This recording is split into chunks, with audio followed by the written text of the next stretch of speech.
আসসালামু আলাইকুম সম্মানিত দর্শক শ্রোতা, সরাসরি চলে আসছি বাংলাদেশ জাতীয়বাদী নাগরিক প্রজন্ম দল নির্বাহী কেন্দ্রীয় কমিটির প্রচারক সম্পাদক জনাব মোহাম্মদ রুবেল সাকলাদারের সাথে। আমি জনাব মোহাম্মদ রুবেল সাকলাদারের কাছে জানতে চাচ্ছি এটাই যে বাংলাদেশ জাতীয়বাদী নাগরিক প্রজন্ম দলের যেহেতু আপনি প্রচারক সম্পাদক, আপনার কাছে জানতে চাচ্ছি এটাই যে বর্তমান আপনাদের নাগরিক প্রজন্ম দলের প্রচারণা নিয়ে আপনি কতটা অগ্রগত? ধন্যবাদ মোহাম্মদ নুরুল ইসলাম সাহেবকে। আজকে আমরা সারা বাংলাদেশে সবচেয়ে বেশি প্রচারণা করতেছি আমাদের দেশ নায়ক তারেক রহমান। উনি বাংলাদেশে ফিরবেন এবং আমাদের সামনে নির্বাচন,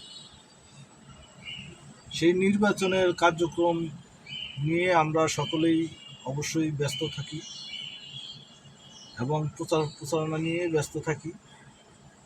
তো আমাদের দেশ নায়ক তারেক রহমান 31 দফা দাবি দিয়েছে, সেই সংস্কার 31 দফা আমরা সেটা লিফলেট বিতরণ করতেছি সারা বাংলাদেশে 64টা জেলায় আমরা বিতরণ করতেছি। সারা বাংলাদেশে অসংখ্য পরিমাণ বিএনপির নেতৃবৃন্দরা আছে, সকলে প্রচারণা করতেছে। তো আমরা সামনের নির্বাচন যেহেতু সকলেই প্রচারণা করতেছে দলীয় প্রতীক নিয়ে, সারা বাংলাদেশে 300 আসনে নির্বাচন করবে। এবার 300 আসন থেকে আমাদের দেশনায়ক তারেক রহমান যাদেরকে এবার নমিনেশন দিবে তারাই শুধু একক প্রার্থী থাকবে।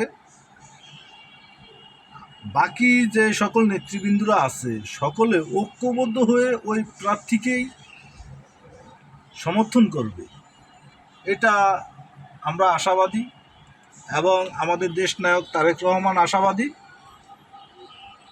সেই বিশ্বাস নিয়ে আমরা কাজ করে যাচ্ছি। ধন্যবাদ। আসসালামু আলাইকুম। ধন্যবাদ জনাব মোহাম্মদ রুবেল সাকলাদার, আপনাকেও।